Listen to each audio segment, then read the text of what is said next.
Hello, everyone, and many thanks for your attention and for joining this stream. Today is 8th of July. Now it's 11 o'clock in the morning, and I have prepared quite a number of news on some major developments that Russian media and public is paying attention to, and hopefully you will find this episode informative and useful.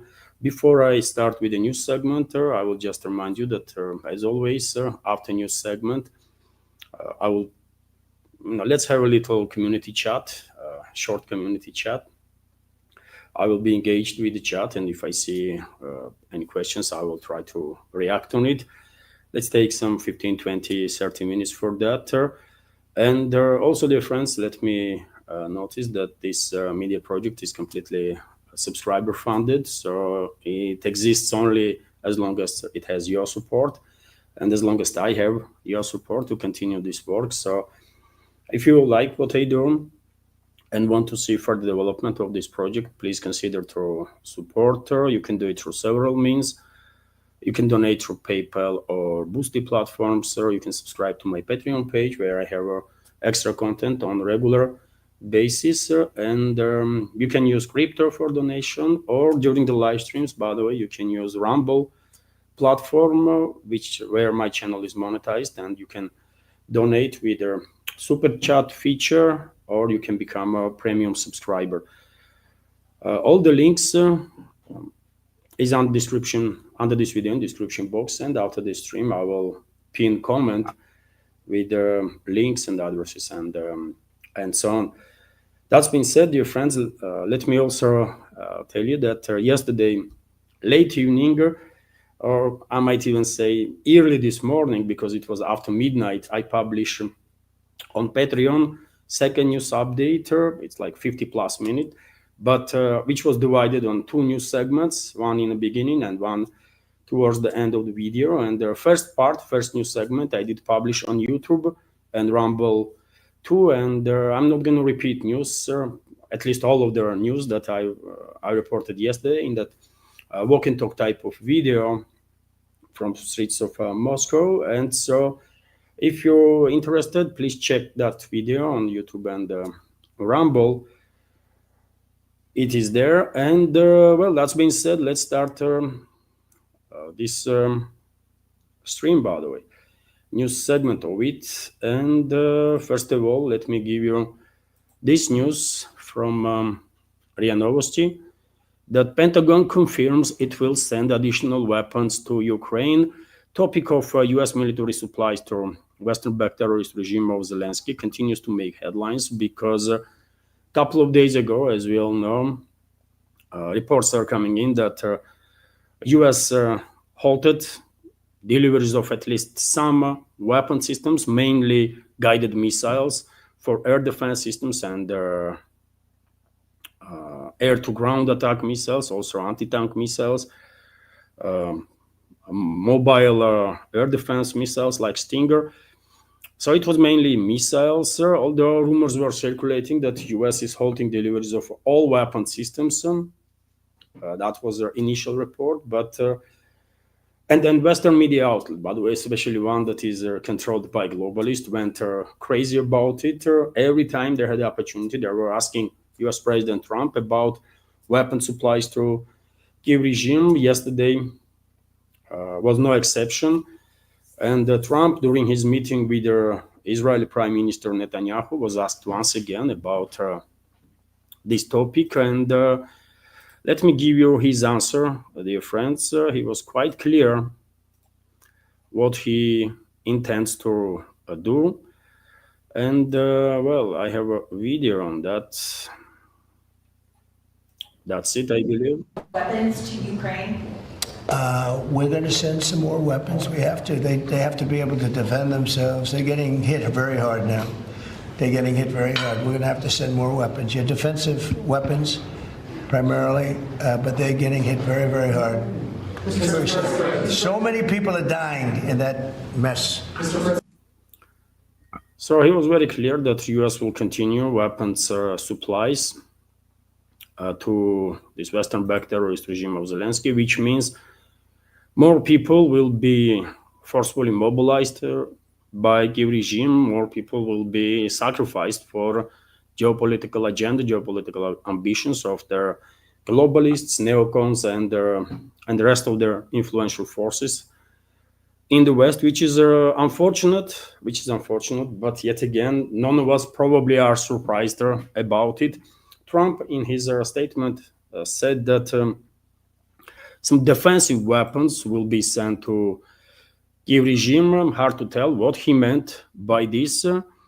Just air defense missiles, or maybe even tanks, because the argument can be made that, well, Kyiv regime needs tanks, long-range missiles to strike deep into Russian territory to defend itself. We all have seen such arguments from the warmongers in the West, right? So therefore, just a couple of days, a week also, and probably we will find out what weapons exactly U.S. will supply to Kyiv regime. Defense Ministry, U.S. Defense Department, Pentagon was quite quick to react on the statements of Trump. And let me also give you part of their statement from Pentagon. This is this part, by the way.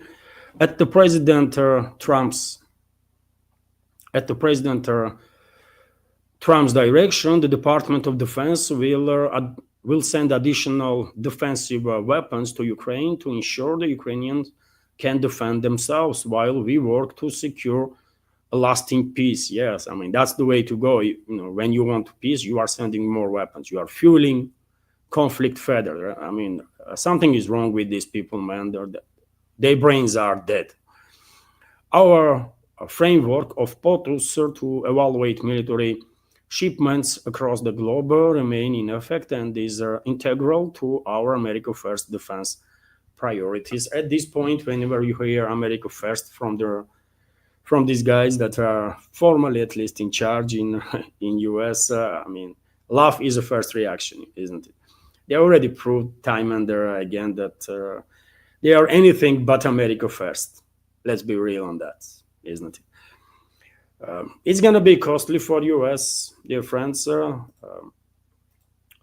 Longer US is engaged in this proxy war against Russia, more harmful for US itself this will be. And I'm not just talking about harm due to expenses in terms of weapons and money. No one should have any doubts that no one will forgive or forget what US has done against Russian citizens, against Russia and other NATO member states, and time will come for retaliation, for justified retaliation. It's not Russia that brings its military infrastructure next to US or next to any other NATO member state, right? That are leading this charge against Russia now. It was these NATO member states that were bringing their military infrastructure closer and closer, and they're trying to encircle Russia, basically. And unfortunately, at some point, as it was predicted, they even managed to provoke this high-intensity conflict while sacrificing Ukraine.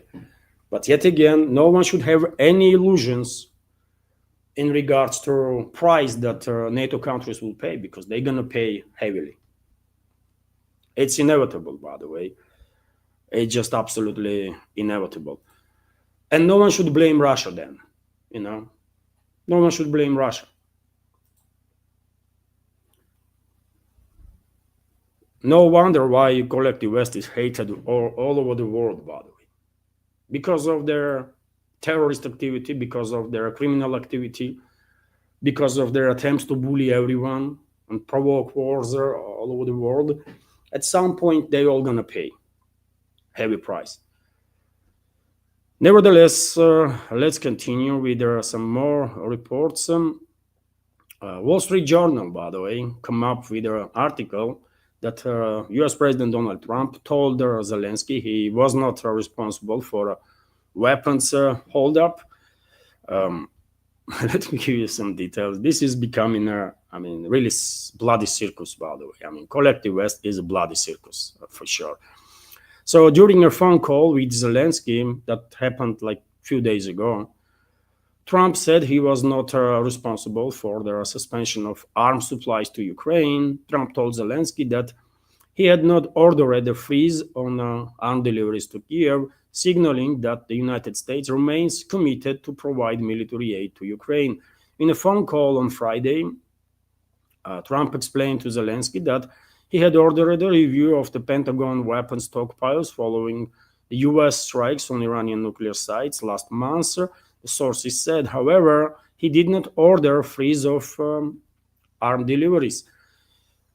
The call came shortly after Trump admitted he was very disappointed and had made no progress on a peace deal with Russia in a separate call with President Putin on Thursday. According to Kremlin, Trump called on the Russian president to end the war, but he refused. And we'll understand, dear friends, what is going on in terms of Russian position. Moscow is not interested in no temporary so-called solutions. Russia is not interested in so-called 30-day ceasefire or anything like that, because we all understand that our enemies of Russia, US, France, Germany, UK, and others, will use this leadership there, will use this break to rearm, resupply, reorganize their proxy in the Kyiv regime and its forces, and then to restart again, right? So therefore, why would Russia give such a break to its enemies, man? It makes no sense, isn't it? Russia is interested in a complete resolution of the conflict, which will require root causes to be addressed. That's how it is. And the Russian president was very clear once again about it during his recent conversation with Trump. Let's continue. Anyways, the source also said that Trump assured Zelensky that the United States would send as much military aid as it could spare. However, the Pentagon spokesman said the supplies remain frozen. White House press secretary Caroline Lloyd said at the briefing Monday that Defense Secretary Pat Hexeder initiated the review when he took office to make sure that everything that leaves the warehouses is in America's best interests. The frozen shipments include allegedly frozen, by the way. At this point, I don't even believe that anything was frozen, right? Yet again, anything that comes out from Washington should be taken with mountain of salt, by the way, because they are using public discourse, they are using politics, diplomacy as a deception tool. So therefore, nothing to be trusted, right? But nevertheless, that's the report that allegedly frozen shipments include Patriot interceptor missiles, AIM-120 anti-aircraft missiles, howitzer rounds, AGM-114 Hellfire missiles, GM-LRS guided missiles for the HIMARS systems, Stinger anti-air missiles, portable air defense missiles, and grenade launchers, and who knows what else was reported that were allegedly freezed, but in reality nothing was freezed. It's just a noise, by the way, just a noise that Washington is making. Probably all this topic, dear friends, of freezing weapon supplies truly was used as a deception of the Moscow, because day after a news broke that Pentagon is freezing some deliveries, Trump called Russian president. And probably he was thinking, or his inner circle, that, well, they will manage to fool Russian side, because, I mean, they will say, look, we froze some weapon supplies yesterday, so we are serious about it. But they cannot be trusted, man. It is what it is, right? Everyone and forever should remember that collective Western ruling class regimes that they control in the West are using diplomacy as a deception, as a tool of deception. So they cannot be trusted, ever. Let's continue with some more news. And RIA Novosti is reporting that Russian military has liberated. There are 2 more settlements in the zone of special military operation, and these settlements are Bisalovka in the Sumy region and the Dachno in Dnipropetrovsk region. This information is confirmed by Defense Ministry. And dear friends, I did report about this progress of the Russian forces. I mentioned several times that Dachna settlement in Dnipropetrovsk region is under Russian control, but we did not have the official confirmation from Defense Ministry about this progress of the Russian armed forces, and now we have it. So it's official. Russian armed forces not just established control over this Basalovka settlement, which is right on the border, by the way, and has at this point importance, tactical level, because we all know that Kiev regime was sending thousands of its troops to break into Kursk region in Tyotkina area, right? Tyotkina and Novy Put area, and despite heavy clashes, despite hundreds and thousands of Kiev regime troops being killed in this direction, they were unable to establish their bridgehead in the Kursk region, right? And Tyotkina is under full Russian control, entire this territory, by the way. And I guess Kiev regime's forces that were sent on these suicidal missions did run out of steam, and they were using this Basalovka settlement also for flank attacks on Tyotkina. And well, I guess they ran out of steam, and Russian troops not just established full control over their surrounding areas right next to Tyotkina settlement, but also across the border and established control over this logistical point for Kiev regime's forces in the Sumy region, Basalovka settlement. Important developments on sectoral scale. And when it comes to Dachna, by the way, it's in Dnipropetrovsk region, of course, and well, this is it, I believe. This is the Dachna area in Dnipropetrovsk region, which is under Russian control for about a week now, if not more. But you know, Russian Defense Ministry, it's extremely conservative institution, by the way, and quite often Russian Defense Ministry confirms progress of the Russian armed forces with significant delay, like sometimes it's a day or two, sometimes it's a week, right? So we all know that this or that settlement is already under full Russian control, but Defense Ministry takes time and reports about it, you know, with significant delay. But whatever, you know, they know what they are doing. So it's official. It's official now. These settlements are under Russian control. And initiative, by the way, is in Russian hands all along the front line. All along the front line. And no matter how much money, how much weapons collective West going to send to their proxy in Kiev to prolong this war against Russia, they're not going to be able to turn the tide. It's just not possible. Even on theoretical level, by the way, it's just not possible, right? Meanwhile, also interesting report from this morning that Russian drones reportedly hit Ukrainian so-called recruitment centers in Zaporozhye and Kharkov. And this is, by the way, is becoming a sort of a new tactic. I spoke about it in previous updates.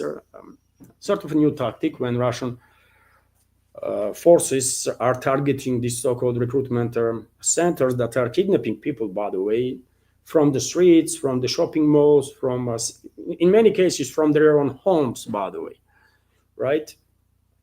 Kidnapping people, and in a couple of days, those people are either killed, by the way, by Kiev regime's forces, if they are refusing to obey orders. And there are many people being killed, by the way, by these so-called recruitment officers. Either they are in a couple of days somewhere in the trenches on the line of contact. And well, to basically save as many lives, by the way, on Kiev controlled territory as possible, Russian troops began targeting these criminals that are serving Western-backed terrorist regime of Zelensky, and are kidnapping, literally kidnapping thousands of people on a monthly basis to forcefully mobilized and sacrificed for geopolitical agenda of the West. Every single day now, you know, for last week or two, we are receiving reports that the so-called recruitment centers were targeted. There are many offices of these recruiters are shutting down, allegedly, because they are just afraid, right? Which is a progress, which is a good thing. And the locals, by the way, according to reports on the internet, Locals are happy about it. They truly are. They hate this recruitment so-called officers, man, because they all see them as criminals, right? As criminals and the terrorists. So let me show you video of this morning's strikes on these recruitment offices. So where is that video? I guess that's it.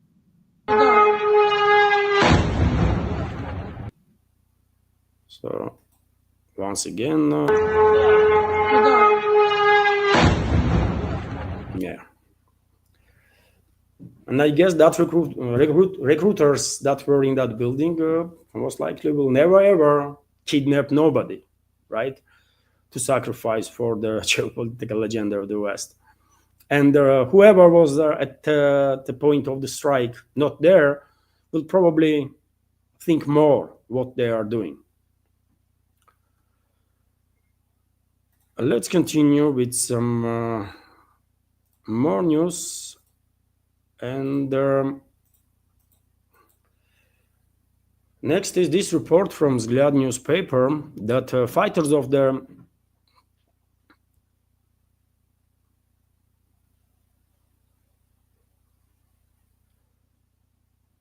is it a correct translation, by the way? So fighters of the North group of forces, by the way, Russian fighters, find out that they are South Korean mercenaries, by the way, that are fighting allegedly in Sumy region. In the Sumy region, why translation is not working?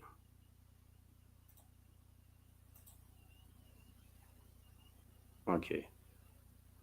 Fighters of the North group discovered South Korean mercenaries in Ukrainian armed forces near Sapkov settlement, which is a Sumy direction.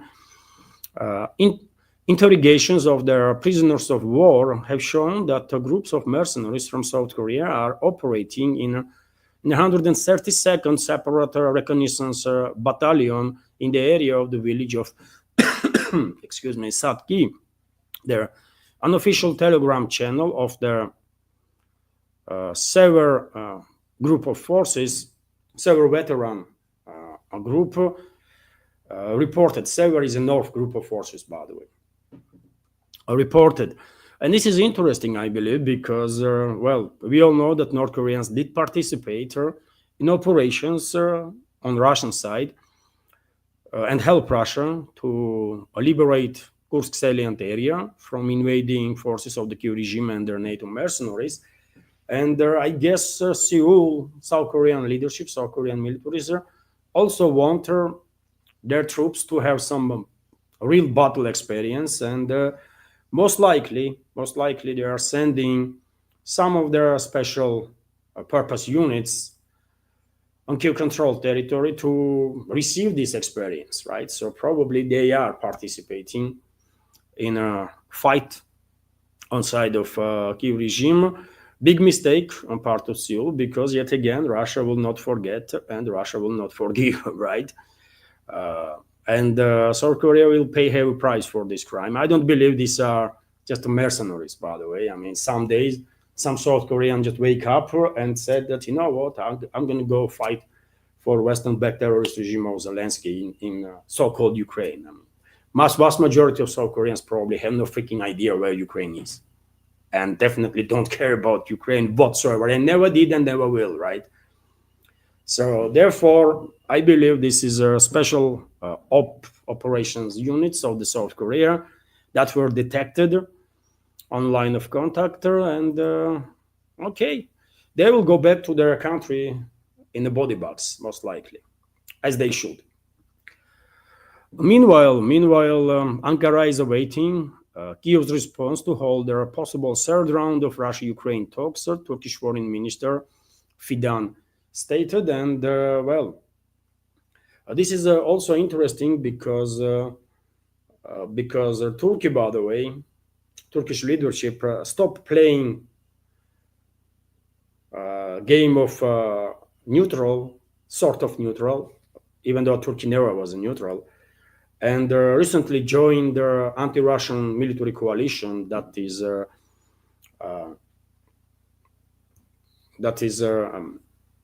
tasked to send to Kiev regime as many drones as they possibly can, right?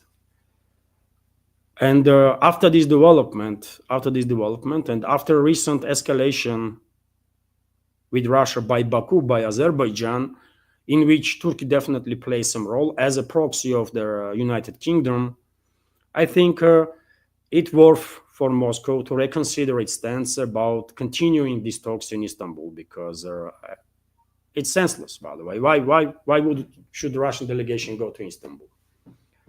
How long are we going to treat Turkey as if it's not our enemy, by the way, when Turkey is our enemy, right? I mean, I just don't understand. So I don't know about response of Kiev regime, but I really hope Moscow will take strong stance in regards to Russian enemies. Stronger steps, by the way. Moscow has a strong enough stance, but I am a supporter of more tougher steps, significantly tougher, right? And I think Turkey has to learn the lesson hard way. It does not deserve no respect. Turkish leadership I'm talking about, by the way. Turkish leadership does not deserve respect because they are scum of humanity, and therefore I hope Moscow will initiate these talks with Kiev to be transferred to somewhere else. I don't know, in Saudi Arabia or in UAE or I don't know, in India, by the way, anywhere on this planet, but not. This talk should not be, halted. Should not take place in a country that is openly hostile to Russia, and Turkey is openly hostile to Russia, right? So something has to be done about it. And on the topic of Ukraine's future, we have this statement from Russian Foreign Minister Sergey Lavrov, who stated that the principle of territorial integrity is not applicable to Ukraine. I spoke about this, I mentioned this news, yesterday in the second update, but nevertheless, I think it's worth to highlight these statements of Lavrov once again. So, Foreign Minister Sergey Lavrov gave an interview with to the Hungarian newspaper Magyar Nemzet.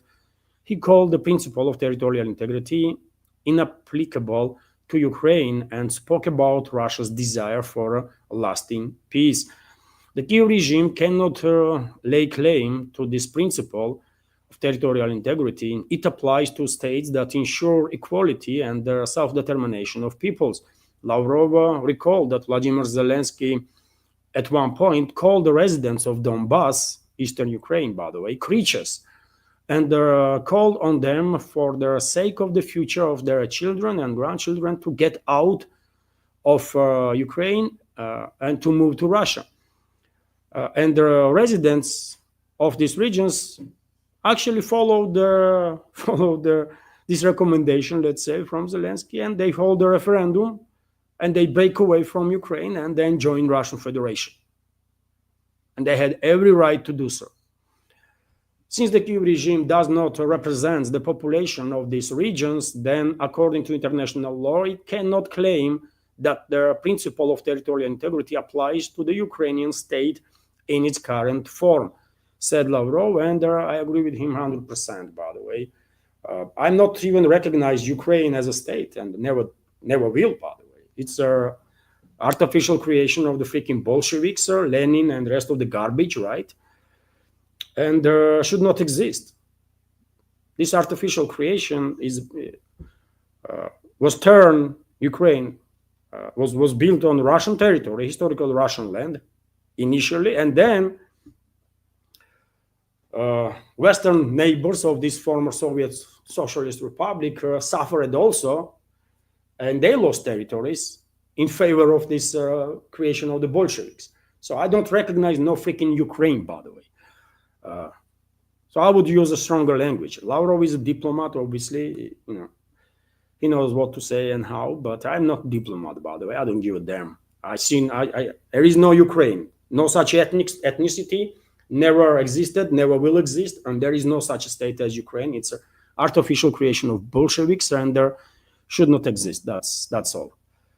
RIA Novosti is reporting that, and all the countries, by the way, from whom territory was taken to create this nonsense should receive back all the territories. Process has begun. Russia reclaimed some of the territories, but there is a way to go forward, right? With the exception of Western Ukraine, all of the territory of this former Soviet Republic should join Russian Federation. This is my take, by the way, including Kiev. I don't want to see no freaking landlocked quasi-state under such a name of Ukraine, because it makes no sense. It makes no sense. There is no such ethnicity as Ukrainians, by the way. Never existed, will never exist, right? And I explained this million times, by the way. Ukraine word is generated from Ukraina word, right? And Poles began calling certain territory, by the way, geographical area, Ukraina. At one point, it means outskirts, right? And people that were living there, Poles, Russians, Hungarians, Jews, whomever. There, some groups among those people were brainwashed because there was a will on that initially in UK and then in Germany. The idea was generated that let's brainwash these people on this Ukraina area. Let's tell them that they are separate ethnicity, and we will weaken Russia by doing so. And unfortunately, it worked. Unfortunately, it worked. And if you remember, dear friends, one of the founders and leaders of Right Sector, fascist organization, a Nazi fascist organization in Ukraine that played key role in 2014 coup d'etat. One of the leader of that group and founder was ethnic Hungarian, for example. Ethnic Hungarian, right? And he's a Ukrainian Nazi, by the way. That's what they did, by the way. That's what collectivists did to these people. They brainwashed them so much so that they lost their connection with their historical roots, right? They lost connection with the reality, and they began believing in some freaking nonsense, right? And this has to end, by the way. This has to end. Absolutely. Nevertheless, let's continue. RIA Novosti is reporting that EU exploring ways to cover Ukraine's budget deficit. Yes, European taxpayers are going to be so happy to give additional billions and billions to this terrorist regime in Kiev. And we are talking about quite a lot of money, by the way. Deficit of the regime's budget is $19 billion. Approximately like 15, 16 billion euros, maybe more, right? And who's going to pay? Who's going to pay for that? Obviously taxpayers from Europe. And as long as the majority of their societies in Europe are in deep sleep, I guess Brussels has a carte blanche, by the way. They can do literally anything. They can take all the money from Europeans, literally all of it, and give it to their proxies in the Kiev regime, right? To extend this proxy war as much as they can. And no one will say freaking nothing in Europe because those people are zombified, man. Majority of people in collectivist countries are just zombified, man. They've been brainwashed so much so that I don't even think they can be woken at some point. I mean, is it even possible? They probably would not be able ever to face the reality and to acknowledge what is reality and what is not. Remember Matrix, by the way, movie? We all have see this movie, isn't it? And at one point, this Neo being told by these walking people, I cannot remember names of them, that in Matrix, by the way, not all the people that are connected to Matrix can be saved because some of them are so integrated in that lie that they would not be able to digest reality. And I think that's exactly what happened to Collective West. They've been just, put into this fake world, Matrix, in which they are integrated so much so that no matter how many times you're going to tell them true, they would not be able to, digest it. They would not be able to understand it and recognize it. That's how it is, and therefore, no problem for Kiev regime. European taxpayers will happily pay $19 billion to deal with their budget deficit. Am I correct? Let's continue, dear friends. And well, as I already mentioned in the beginning, Netanyahu, Prime Minister of Israel, is in Washington. He met with a number of officials there, including with Donald Trump. And he stated, by the way, once again openly spoke about committing ethnic cleansing, although he tried to do it sort of in a way that it would not sound as terrible as it sounded initially when Trump came up with the idea to move all the Palestinians out of region, right? Let me give you a video, by the way, on that. You'll be the judge. So Vision is called free choice. If people want to stay, they can stay. But if they want to leave, they should be able to leave. It shouldn't be a prison. It should be an open place and give people a free choice. We're working with the United States very closely about finding countries that will seek to realize what they always say, that they want to give the Palestinians a better future, and those who, and I think we're getting close to finding several countries. Кого?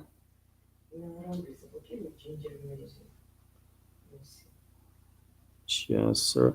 Dear friends, just a sec. Where is it?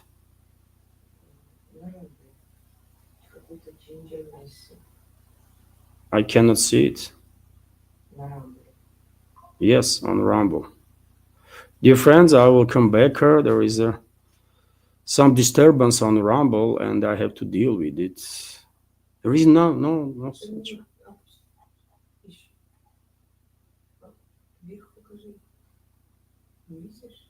Where? Just show me. I cannot see. There is some troll on Rumble and makes some noise, and I will block that element. Nevertheless, dear friends. Nevertheless, let's continue, dear friends. Now, you have seen this short clip where Netanyahu is talking about basically ethnic cleansing, and he said that, well, Palestinians will have a choice. Do you really believe in that?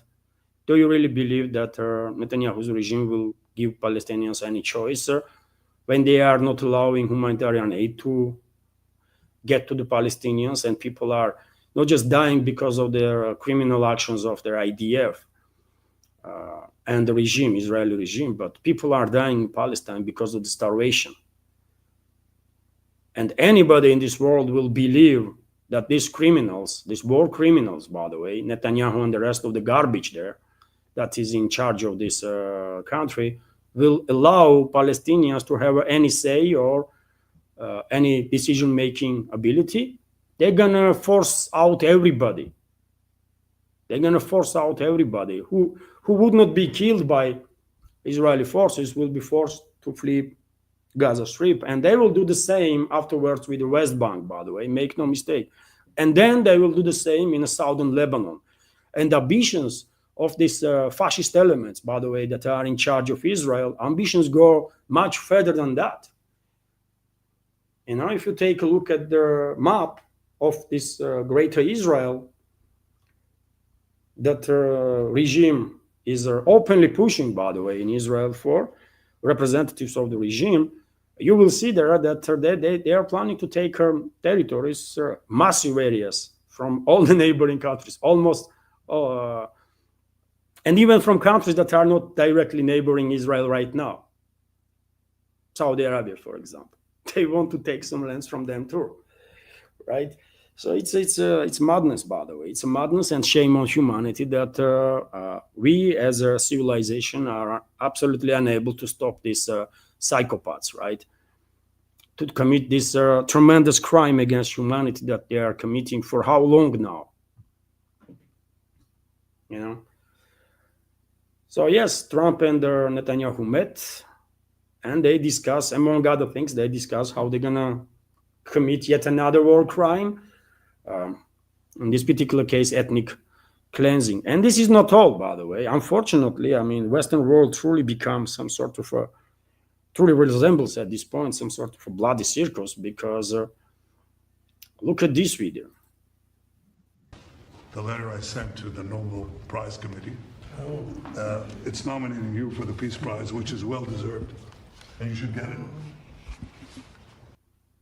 I mean, can you believe this, dear friends? This murderer, this mass murderer, Netanyahu, is presenting Trump later that he sent to Nobel organization, Nobel Committee, to award Trump with a Peace Prize, Nobel Peace Prize. I mean, this cannot be real, man. Sometimes such a madness is happening that, you know, one might question reality itself. I mean, is this really happening? Two war criminals, mass murderers, sitting next to each other and talking about Nobel Peace Prize. This is insane, man. This is insane, right? And where is the outrage, by the way? I mean, I know there are some protests in the Western world that is directly involved in these war crimes, right? That Israel is committing, because they are supplying with money, weapons, and so on. And where is their large-scale outrage, by the way? Where is their multi-million demonstrations in Madrid, in London, in Paris, Berlin, in Washington, in Rome, by the way? I don't know. It's the Western countries, isn't it, that are operating on the name of their people that are engaged in these war crimes. So if I was citizen of UK, by the way, I will see myself obligated to do something about it, because this government that operates as my representative and representative of my country is directly engaged in the war crimes. So I would try whatever I can to stop it, right? It's a matter of dignity, in my personal take, right? If Russian government was sending weapons, by the way, and money to Israeli regime, I would go and protest here about it. But Russia is not supplying no weapons to Israel, by the way. Russia is very critical of actions of the Israel, right? From from all sides, from Moscow, from UN, and in every other international organization that Russia is involved in. This is madness, man, what is happening. Two war criminals are sitting there and they're talking about Nobel Peace Prize as if they have done nothing wrong, man. Holy moly, man. This is... something is wrong with this matrix, by the way, definitely. And we all have to wake up. But nevertheless, let's continue, dear friends. Let's continue. And well, what about this, man? I don't know if you have seen this already, but if you're not, probably you will be extremely disappointed, by the way, in this so-called new administration in US, especially in Kash Patel, by the way, who before becoming director of FBI was in his statements were making sense quite often, by the way. He was one of their most popular voices in Republican side, right? In conservative side, let's say. And let's listen what he has to say now, by the way. Just let's listen to it, man. It's crazy.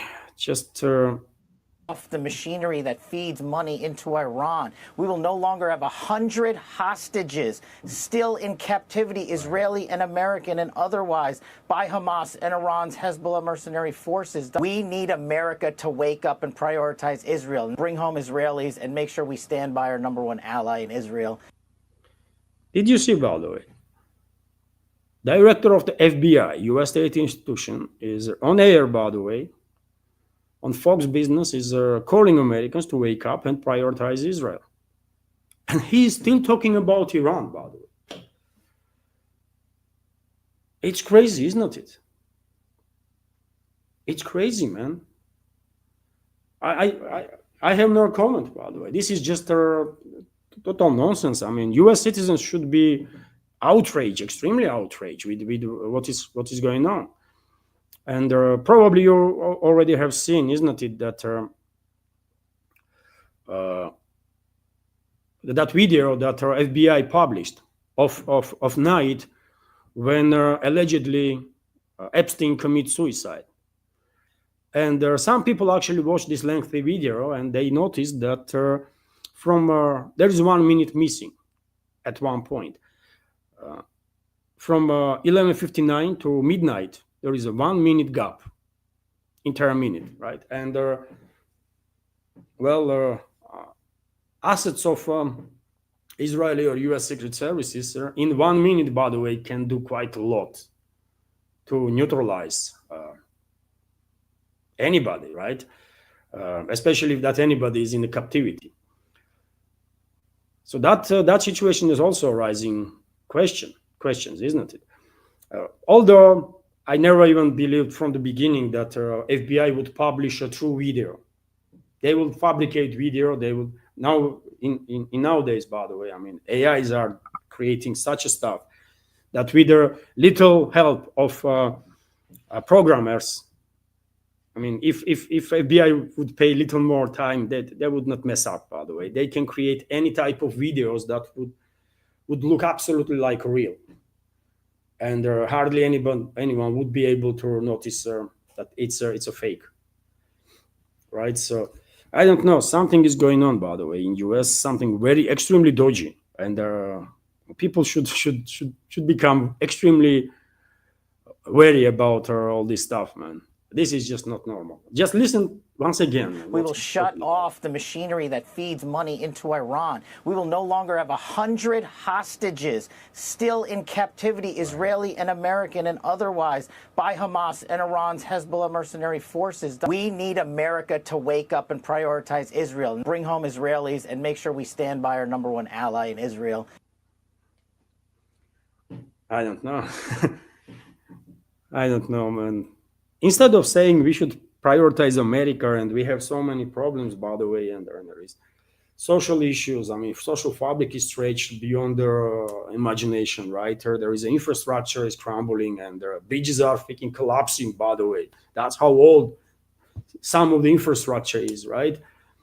And instead of addressing real issues that American people are facing on daily basis,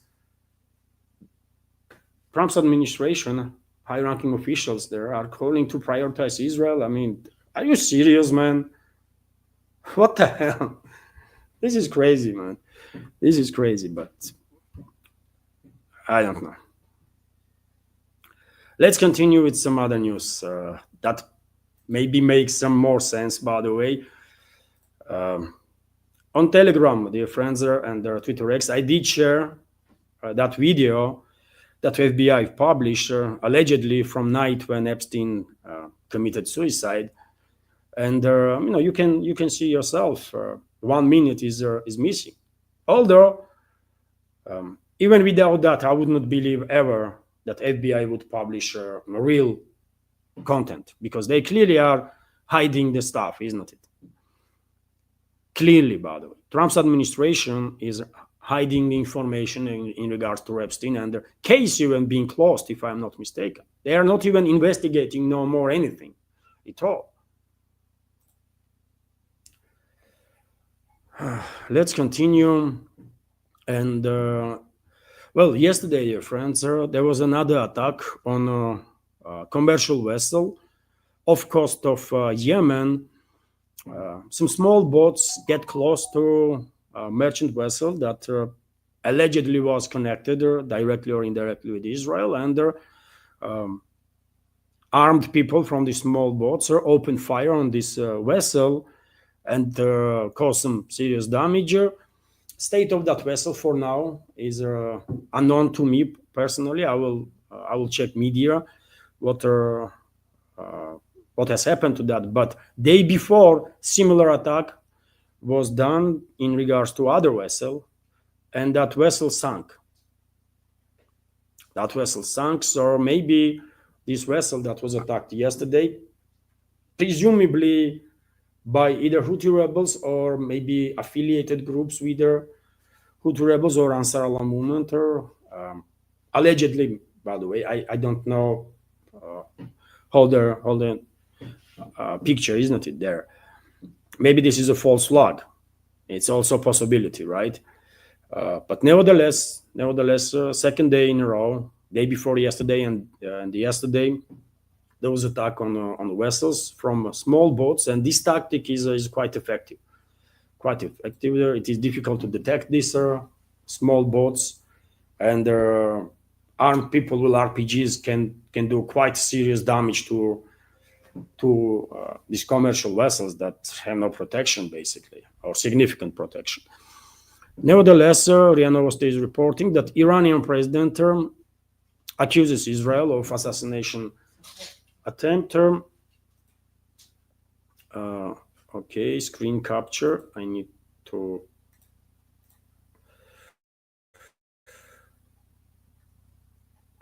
return screen capture, right? So yes, Iranian president accuses Israel of assassination attempt. Iranian President Masoud Pezeshkian said Israel attempted to assassinate him. Yes, they tried. They acted accordingly, but they failed. He told Tucker Carlson in an interview when asked about it. The Iranian president clarified that he was at the meeting where they were discussing how to move forward. At the time, Israel attempted to strike the area where the meeting was taking place. And I don't know about you, dear friends, but I have no doubts that Israeli leadership did try to kill not just Pezeshkian, but many other political figures there. Reports were during that 12-day war that Abbas Araghchi, foreign minister of Iran, barely escaped assassination by Israeli assets. So Israel was targeting not just militaries of Iran, but also political leadership and scientists, by the way, which is a war crime, obviously. Right? Everything that Israel did was a war crime. Everything. Israel did not have the right to attack Iran. Iran did not pose immediate threat to Israel, and therefore topic of preemptive strike would not work and not working, right? And Iran definitely did not pose any immediate threat to US. So US attack was also absolutely illegal, by the way. No questions about that. And if Abbas Araghchi and foreign minister of Israel and Masoud Pezeshkian, Iran, by the way. If Abbas Araghchi, foreign minister of Iran, and Pezeshkian, president of Iran, were lucky enough to survive assassination attempts, unfortunately, more than 1,000 other Iranians were not so lucky. And latest reports are that 1,060 Iranians were killed after conflict with Israel. 1,060 people were killed as a result of Israeli strikes, mostly civilians, but majority civilians, and that's always the case with Israel, isn't it? They are killing 3, 4, 5, 10 times more civilians than they are killing whomever they are designating as a combatant. That's what is fundamentally wrong with Israel, by the way, right? And that country, Israel, for sake of humanity, not just for sake of peace in the Middle East, but for sake of humanity, has to be demilitarized and denazified. It's an absolutely necessary requirement right now, and for a long time, to be frank, right? Telegram is reporting that Lavrov stated that IAEA must take responsibility for its ambiguous assessment of Iran's nuclear program. And this is absolutely a correct statement. Russia is very critical of IAEA. Iran repelled IAEA experts, and they're no longer cooperating with that organization. And I will say, if leadership of IAEA is not removed there, including Rafael Grossi, by the way, and if that organization, so-called UN body, by the way, so-called UN body, is not reformed fundamentally, then I think Russia should withdraw also. Russia should cut tie with IAEA too, because what the hell, man? We all know this organization become tool in hands of Israeli Mossad, US CIA, and British MI6. So what the hell we are doing in that organization? Our voice not going to be heard. No way, not possible, right? And no one else's voice is going to be heard that are still members of this organization. Yet again, allegedly, UN body, in reality, asset of their Western secret services. So why we are wasting time and resources with this crap, IAEA, or OPCW, or many others, by the way, that are absolute tools in hands of Western secret services and Western ruling class.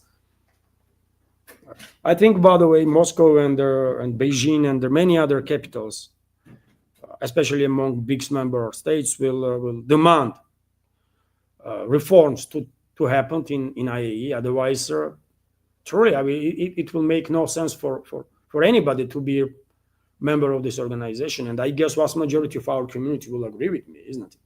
Israel clearly used IAEA, their assets in IAEA, to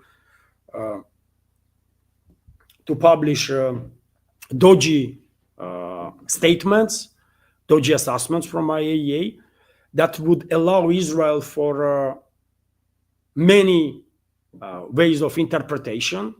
And that was done intentionally, by the way, because during the conflict itself, Rafael Grossi was directly asked many times, isn't it, by journalists, does Iran has a nuclear program? And because he has no evidences of that, he was always saying no. But in that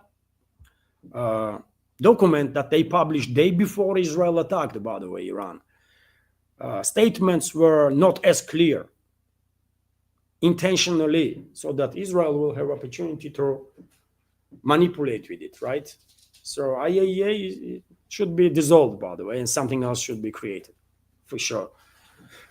And meanwhile, I mean, US removes the terrorist label, by the way, from HTC, from Al-Qaeda, basically, right? From Al-Qaeda, one of the Al-Qaeda wings. What a turn history did, isn't it? US created that Al-Qaeda, initially US Secret Services. Then they used Al-Qaeda for 9/11, right? Terrorist attacks that basically being used by neocons and the globalists as a justification to go for a rampage all over the world, especially in the Middle East. Then, allegedly, US was fighting Al-Qaeda and also ISIS, that was created with involvement of US Secret Services too. And well, now this 360 is complete, by the way. US is removing this 360 turn, by the way, is complete. US is removing sanctions from Al-Qaeda. And HTC is Al-Qaeda, by the way, right? They did try, Western so-called media, Western public figures, did spend quite a lot of time, actually, to whitewash current leader of this terrorist regime in Damascus, Ashara, or whatever his freaking name is. And I guess Western think tanks considered that, well, it is time to now whitewash Al-Qaeda too, and they are doing it, man. They are doing it. You know, crazy. I'm telling you, this is madness, man. Probably many people, if they are paying close attention to developments in this world, are questioning this freaking reality. I mean, what the hell is going on? I've been ironic, by the way, of course. You know, whenever you say something that makes no sense, usually we use a terminology like glitch in the matrix, isn't it? There's too many freaking glitches in this matrix, man. And something has to be done about it. The Lat newspaper, meanwhile, is reporting that Kremlin has declared its desire to maintain allied relations with Azerbaijan. Many members of our community are asking questions interested with the topic of this recent escalation between Baku and Moscow. That was initiated by Baku, by the way, under orders of London, first of all, London, Ankara, with involvement of Israel, obviously, because Azerbaijan is a proxy of Turkey and Israel, and their direct proxy and indirect proxy of London, obviously, because Turkey is a proxy of London and operated as a British proxy in a region for a very long time, right? Not just in the Southern Caucasus region, but I'm talking about wider Middle East and Asia, by the way, right? And in some other parts of the world too. So despite all the crazy, unjustified moves that Baku made, Russian leadership, Russian officials are taking very diplomatic stance, because, as I said earlier, by the way, Moscow does not want to see escalation with anybody, really. We are not about escalation. We don't need this, right? And it was obvious that Moscow was very disappointed, by the way, with their actions of their Baku, Azerbaijan leadership when they use just an ordinary criminal investigation of the Russian law enforcement agencies that was conducted in Yekaterinburg city. They used this situation to escalate with Moscow on a state level. Yet again, under orders of London, Ankara, and so on, right? And I think a red line was crossed by Baku, and the relationships until Aliyev is in power there would not be restored would not reach strategical level, at least, right? Or even good friendly level. Moscow will never trust Baku and the current leadership there, as it should not, right? But nevertheless, statements from Moscow is still very polite, very diplomatic, and we have example of that latest. Moscow strives to maintain partnership and allied relations with Baku. Russian President Press Secretary Dmitry Peskov emphasized that at the briefing, and this is not just his personal opinion, by the way, this is opinion of Russian president. He is a press spokesman of the Putin, right? So Moscow is sending messages that, you know what, we don't want this fight. Think about it, because if you go any further than already did, then some things might happen. We don't want it, but if you are striving for it, then, I mean, but nevertheless, it's not just a statement, but as a gesture of from Moscow that we are not seeking escalation. We have this report that Russian emergencies minister arrived in Baku to take part in a civil defense body meeting. So emergencies minister Alexander Kurenkov has arrived in Baku to participate in a meeting of the International Civil Defense Organizations, ICDO. The ministry's press service told it us, and clearly this is a gesture of the goodwill, right, on part of Moscow. Otherwise, high-ranking Russian official would not travel to Baku for sure. And you know what is their Baku's reaction? That's the reaction, by the way. Baku's court rejects appeals by Sputnik Azerbaijan staff. And Sputnik Azerbaijan is a media outlet that was raided by Azerbaijani so-called law enforcement agencies.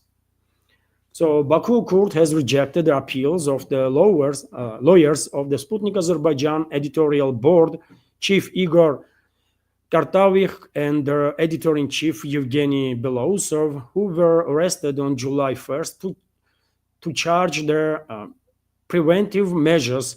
The agency's editorial office told RIA Novosti. So that's the reaction from Baku, by the way. These people were arrested unlawfully, and many other Russian citizens, by the way, in Azerbaijan were arrested unlawfully, tortured, by the way. And in previous videos, I did share video and photo confirmation that Russian citizens were tortured by Azerbaijani so-called law enforcement agencies. And despite friendly tone in statements of Russia, I guess Baku is in no position to refuse orders from London and Ankara and continues to escalate. They had a chance, by the way, to release, and no one believes, by the way, that Kurt in Azerbaijan is free and fair. Let's be real on that too, right? It's a dictatorship, by the way. Aliyev is a dictator in Azerbaijan, right? So they had their opportunity to release these unlawfully arrested Russian citizens and send a message to Moscow that, okay, maybe things went way too far and let's de-escalate, right?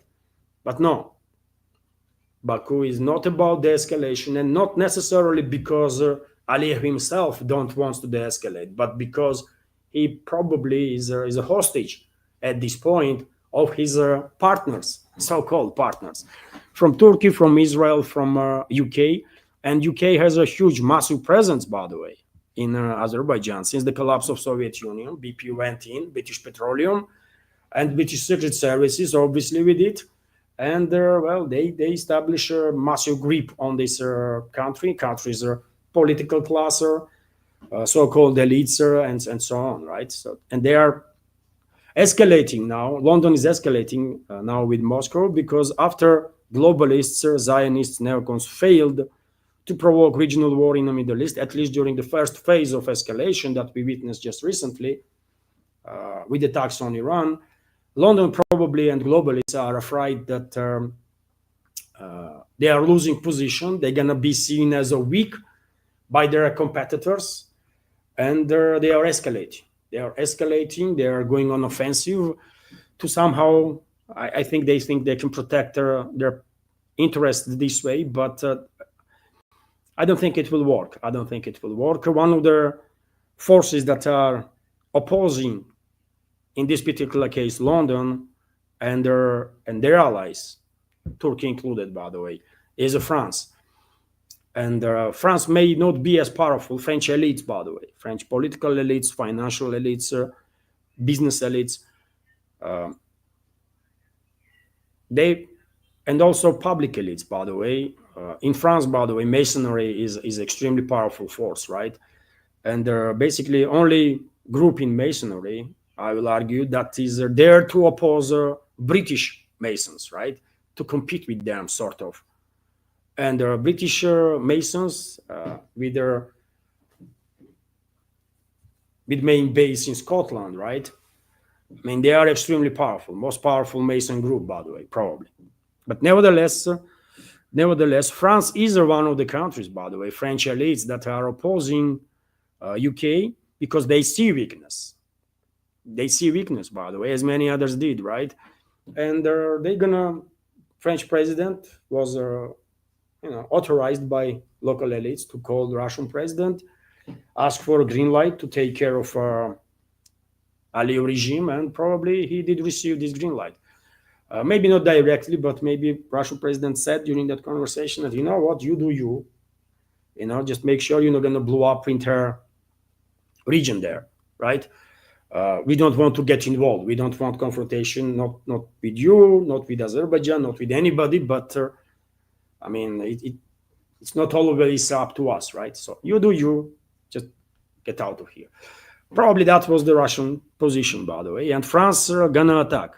And something big is about to happen in Southern Caucasus region, by the way. Something big.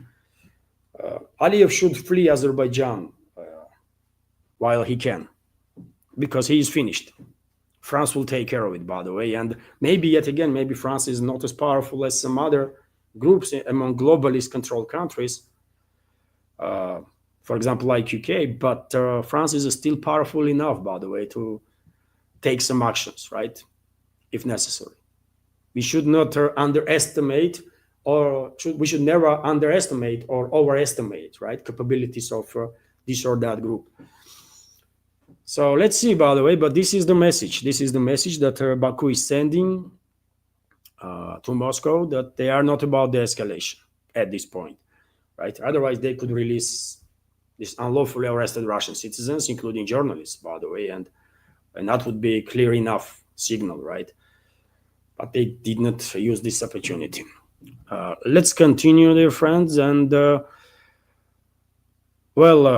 this Thursday, they're gonna be no confidence vote in regards to in EU Parliament, by the way, in regards to Ursula von der Leyen, European Commissioner, right? And some people may did pay attention to this topic, that there is some noise around Ursula, but maybe some people don't know details. And the topic in question is that Ursula basically was playing with the 35 billion euros of European taxpayers while giving contracts to Pfizer during the pandemic. And she was basically operating without consulting serious groups in Europe that are upset now about it, right? 35 billion euros, fate of 35 billion euros were decided through messages, by the way, through SMS, right? French member of European Parliament dropped this bombshell in EU Parliament, accusing Ursula von der Leyen of abuse of power over secret Pfizer vaccine deal. French MP, by the way, once again, French MP. And I'm telling you, by the way, inside the globalists and Western ruling class, there is an internal conflict, constant internal conflict and competition. And one of the groups that are not happy with the current situation is the French elites, right? Because they don't like to take no orders from London or the Brussels. They don't like to be directed by anybody, right? For centuries, they were considering, French elites, they were considering to be leading force, right, of humanity when it comes to certain developments. And now they are lagging behind, sort of, and they are trying to give a fight, for sure. And if things go down certain ways, that might even break this false unity that collective West tries to make image of, It might even break EU, by the way, and probably will, together with some other issues that EU is facing, and the EU is facing a lot of issues, but it's a totally failed organization, by the way, that pretends to be a country, EU, right? So yes, this Thursday, they're going to be water, and unfortunately, reports are that most likely globalists that put Ursula Bursula on a position of commissioner will maintain power, but opposition is rising. Tensions inside the Western ruling class and the Western elites is rising, and at some point it will reach. It will escalate so much so that some very serious development is going to happen. But anyways, a few more news, dear friends, for this news segment. RIA Novosti is reporting that 12 more countries are to receive notice of new tariffs from Trump. Tariffs again. So 12 countries will receive letters from US President Donald Trump notifying them of the introduction of new duties on their goods by the US authorities. White House Press Secretary Karen Lewis said, "I have signed the letters that were sent today to both South Korea and Japan, and about 12 other countries will also receive notifications and letters directly from the President of the United States," she said. And in particular, 25% duties were imposed on the goods from Kazakhstan. I guess Kazakhstan will survive that because I don't think there is a massive trade between Kazakhstan and the US. Probably Kazakhstani oil is a main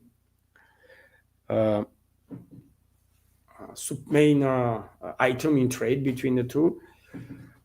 From Laos and Myanmar will be tariffed 40%. These countries will also survive that, no doubt. Serbia and Bangladesh are tariffed for 35%.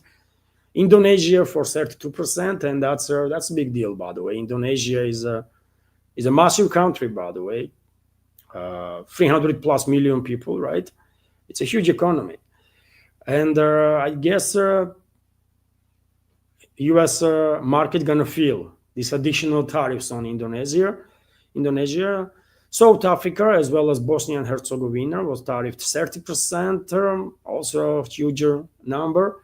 Malaysia and Tunisia were tariffed 25%, and I believe, by the way, South Korea and Japan was tariffed also for 25%, right? 20 or 25%, which is a lot, and therefore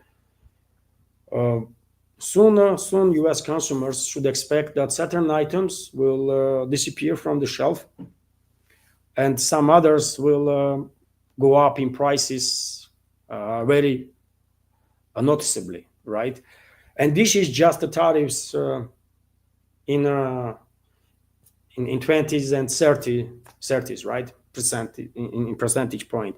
Can you imagine what will happen to the US consumer market if Donald Trump and his allies will go ahead with their bill, anti-Russian bill, or anti-world bill, I will say, based on which US will impose 500% tariffs on countries that have good partnership, good trade relationships with Russia, among them China and India. Can you imagine 500% tariffs on China and Indian goods, by the way? What that will do to US consumer markets and the prices? I mean, shock will be tremendous, right? Tremendous.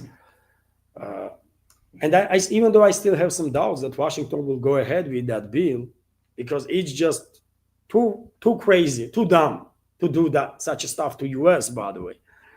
But then on the other hand, US leadership don't really gives you impression that they are extremely clever people, right? So they might actually go ahead and do this. It's crazy, man. It's crazy. And Brazil's president, by the way, Lula da Silva, fires back at Trump's BRICS tariff threat. We have a few quotes from him. I don't even think I should comment. Trump needs to understand that the world has changed.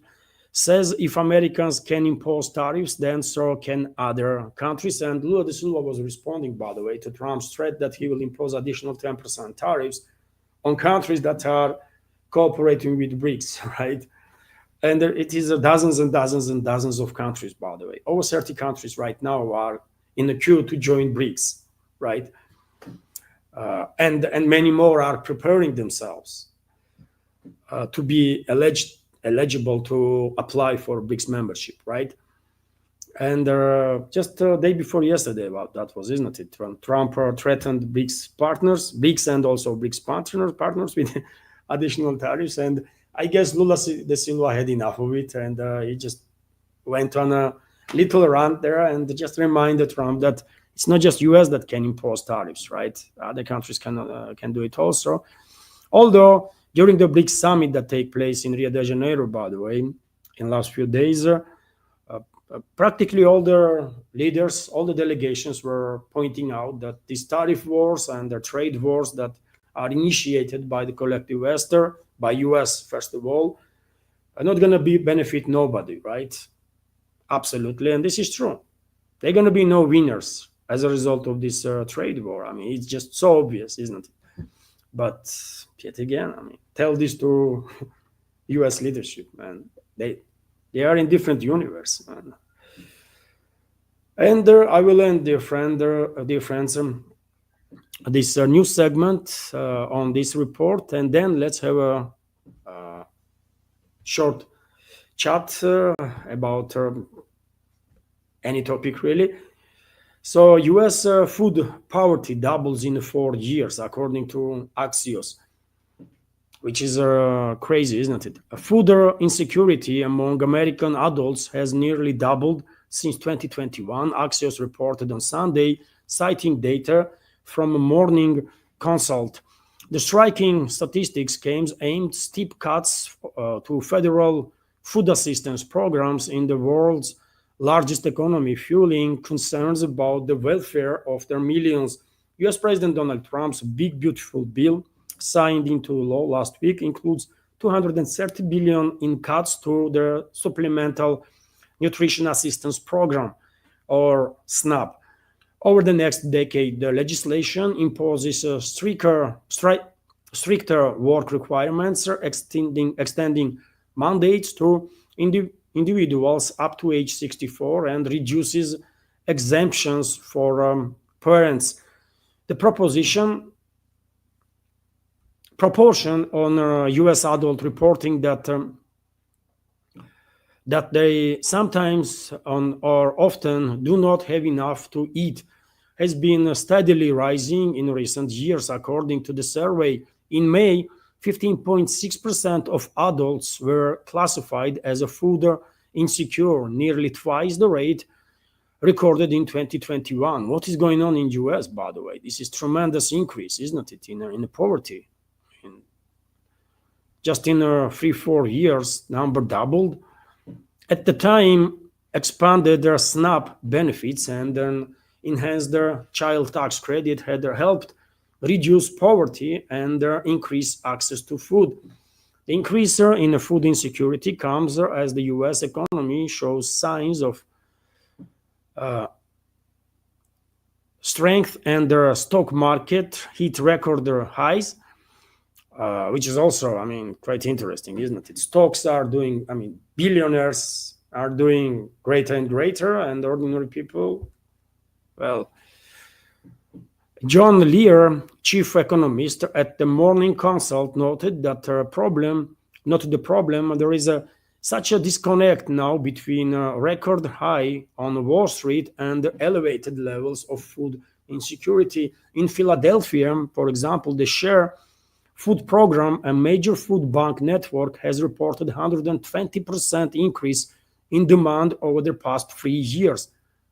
It's crazy, man. As soon as the government support pulled back in 2022, we started to see their numbers go up. The outlet quoted Executive Director George Matisik as saying, and well, this is, you tell me what you think, dear friends, but this is quite shocking, isn't it? This is quite shocking. We are talking about US, by the way. Major economy in this world, and 15% of the country, 15.6% of adults, by the way, are classified as food insecure. So, this is too bad, man. And these are ordinary people, by the way, ordinary people. If it was billionaires, by the way, I would not care ever. If billionaires, all of them, simultaneously lost everything, man, I would not care about them even for a second, man. But when it comes to ordinary people, that's a whole different story. All of us are basically should be united. Maybe we are not united, but should be united and should care about each other. And this is too bad, man. And this is happening while US is spending hundreds of billions of dollars on forever wars. And while US leadership is refusing to reform political and economical system, and therefore spends over trillion, or intend to spend over $1 trillion, by the way, on Pentagon, and I guess another 300 to 500 billion on other security agencies in 2026 alone, man. This is not normal. This is just not normal, man. Right? So that's what is happening, by the way. Members of our community from US can share their experience. Is the situation is that bad? Maybe this organization, Morning Consult, is exaggerating something. I don't know. I never lived in US. Everything I know about this country is from what I read, right? And I know there are many people that are fighting with the poverty. This is not a secret, but 15%, by the way. You joking? This is the richest country in the world. Crazy. And I will end this update on that, dear friends. Hopefully you find news segment of this live stream, informative and useful. And let me now get engaged with the chat. Anne, was there super chat or so, dear friends? First, let me pay attention to super chat.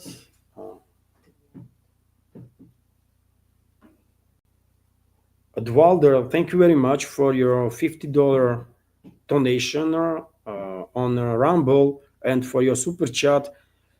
Comment is a little something to help the channel. Thank you very much. Truly grateful. And Mrs. Gree, thank you very much for your super chat for $5 donation. Morning, everyone, from Mrs. Gray. Good morning, everyone, from Mrs. Gray. Thank you very much for your support, for your attention. Truly grateful. And let's have a little conversation now, dear friends. Live stream is 1.5 hours, also news segment of it. And I saw yesterday a few comments in the comment sections that well, some members of our community are not happy that these news programs are taking quite a time. Like news segment itself is more often than not more than an hour longer. And then we have community chatter, another 20, 15, 20, 30 minutes. But what can I do, dear friends? I mean, I'm publishing short videos from live streams, right? At least 1 or 2 or sometimes 3 short videos. So if a member of community has no time to watch it in its entirety, these short clips can be helpful in that regard. That's why I'm doing these short clips, right? And otherwise, you can always pause and then just continue if you are interested in not just news, but my takes on the developments, right? That I'm sharing information about. So let's start now our community chat. And as always, dear friends, I will scroll, and whenever I notice capital Q or capital or sentence in capital letters, I will react on it, and will try to be as informative as I can. Nikos is asking, the US is not stopping their situation. The minister event is going to be blamed on the government, and your people are tired, and everyone knows it, particularly younger ones. US is not stopping the situation. If you mean US engagement in this proxy war against Russia, I mean, I shared in this video statement of Trump himself. He said that US continues to send will continue to send supply, weapons, right? US is engaged, by the way. US did not really distance itself from this proxy war, actually. I mean, there were some statements about it, maybe, but on the practical terms, US never really pulled out from this proxy war. So on that regard, I'm agree with you. The minister's event is going to be blamed on the government. If you mean suicide of transport minister, I spoke about this. If dear friends, if some members of our community that watching this live stream are not aware of that development, in yesterday's second update, I spoke about it. Transport minister yesterday was fired early in the morning, and later on at about 3 p.m. he committed suicide. His body was found. Initial reports were that he killed himself in his car, in a Tesla. But then additional reports came in that he actually moved away a little bit from their car in some green area. I guess to avoid people so that he would not accidentally kill someone else. And he committed suicide. Tragedy for his family, obviously. This personality, by the way, was allegedly under investigation. He was a governor of the Kursk region at one point, and his deputy was investigated on some embezzlement charges, right? While while construction work should be done on defense infrastructure in the Kursk region. And the reports were that this person, by the way, let me give you his name, this minister, should go in few hours before he committed suicide, should go for questioning in law enforcement agencies. And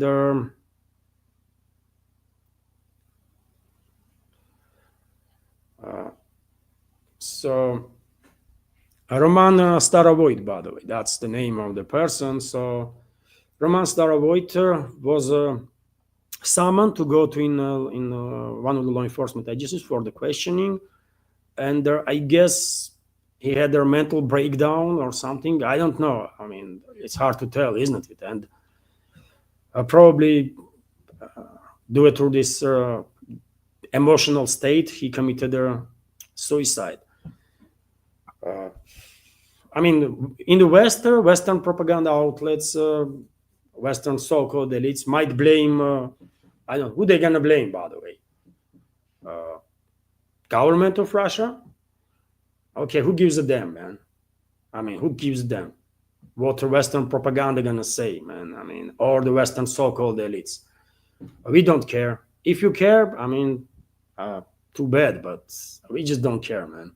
This person committed suicide. It's a tragedy for his family, and it is very unfortunate that there was some questionable activity on his part, because he was summoned for questioning, right? But yet again, fight against corruption and corrupt officials has to continue, by the way. And as I said in my second update yesterday, I have never seen this effective fight against corruption ever that I am observing last several years, by the way. Law enforcement officers are on a hunt. Law enforcement officers are on a hunt, by the way, on corrupt officials, on corrupt elements, and they are doing quite an effective job in this regard. And this fight has to continue, because I said a million times that worst enemy, most dangerous enemy that Russia has, by the way, is not NATO, not anything else, but corruption and corrupt officials. That's the most dangerous enemy that Russia has. So it has to be dealt 100%. That's my response on this matter, Nikos. And yet again, we just don't give a damn what Western propaganda gonna say about it, man. I mean, it is what it is, right? And you say, my people are tired and everyone knows it, particularly the younger ones. What you mean? Do you watch my videos? I walk and talk videos. Take a look at the yesterday's video, dear friend. You will see a lot of young people there. And if for you those people look depressed and stressed beyond limits and anything like that, then I don't know.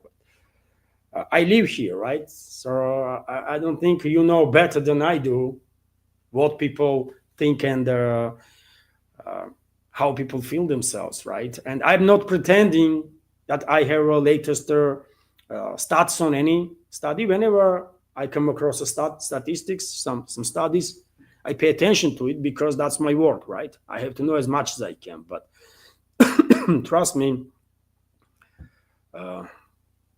people here in Russia are doing quite okay.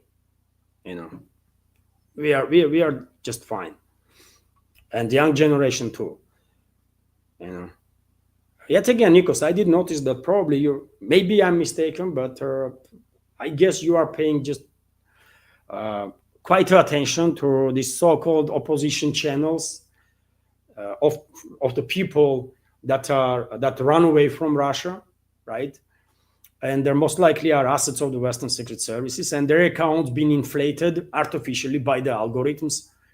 Probably you just pay too much attention to them. Maybe, I mean, I don't know, but if you listen to those people, then in Russia, by the way, we all are already dead, or we'll die just in a few hours because we have no bread to eat. That's how bad situation is, by the way. But this is propaganda, man.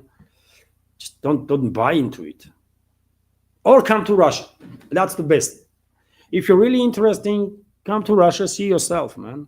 Choose any city and go there. Not necessarily Moscow, by the way. Go in Vladikavkaz, 2,000 kilometers away from here. Capital of North Ossetia, Alani. See for yourself.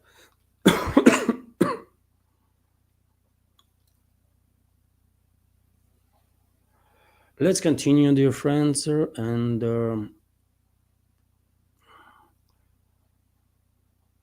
yet again, my apologies if I will miss your question. I'm scrolling now this chat, and whenever I see capital Q, I will.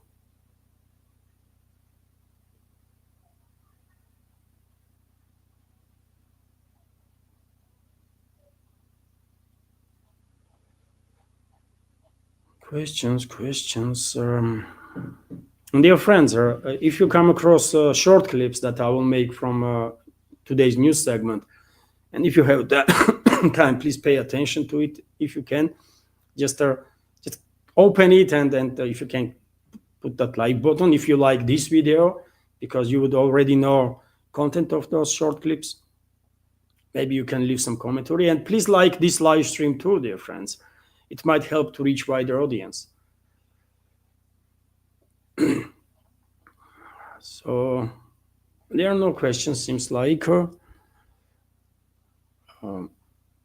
I see a question from Nidish Kumar Levan, how they are going to buy medicines by tariff in India, China, and Indonesia. I don't know, Nidish. It's insane, isn't it? That's what I'm talking about. I mean, who is advising Trump or this administration to do this crazy stuff, man? I just don't get it. They think they're gonna force Indian companies to shut down businesses in India and move everything to US or what? What is their intent? Maybe I'm missing something. That this is insanity. It's not gonna help US in any way, shape, or form, and definitely not gonna help US citizens. These bullying tactics, man, it's crazy. I have same question, Nidish. I mean, what the hell? What are they doing, man? They impose 25, I believe, percent tariffs on South Korea and Japan. I mean, that will skyrocket their prices on some high tech that US is importing from these countries, isn't it? Very significantly. Jump gonna be huge, isn't it? Will it benefit anybody in US? I mean, ordinary citizens? No. Will that force either Japanese companies or South Korean companies to shut down their manufacturing plants there and move into US? No, because if they do this, then they will probably lose much more than that they will benefit, because price of production, price of production.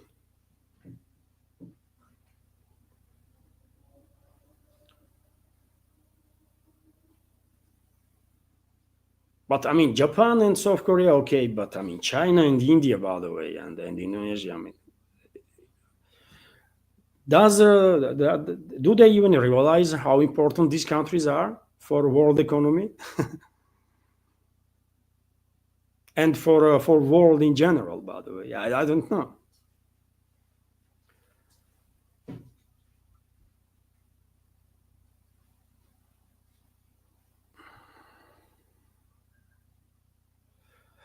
Dear friends, I see some complimentary comments, and I'm grateful for that. Thank you very much for your kind words, for your attention. And dear friends, I guess this is it. Let's make this,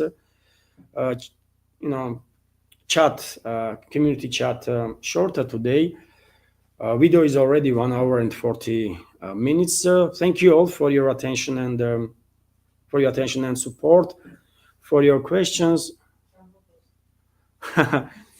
Fuel, once again, thank you very much for your kind words. Thank you. I'm trying to be, useful to community and do my job as best I can. And there is so much to improve, right? There is a long way to go in terms of further improvements, and I will try. As long as I have your support, as long as I have community support, by the way, I'm going to constantly try to become better and better in what I do. That's my obligation. And dear friends, thank you all once again. Have a wonderful day and take care. See you tomorrow, or maybe today even. By the way, if I will make second news update for Patreon, then as I did yesterday, I will divide news part in two segments. First in the beginning and second towards the end, and at least one of these parts will be published on YouTube and Rumble as advertising, by the way. Because if you can, please join our community on Patreon. That will be a great supporter too. And if you want to support the friends in general, all the links, as I already said, are under this video in description box and in the pinned comment. Thank you very much. Have a wonderful day and take care.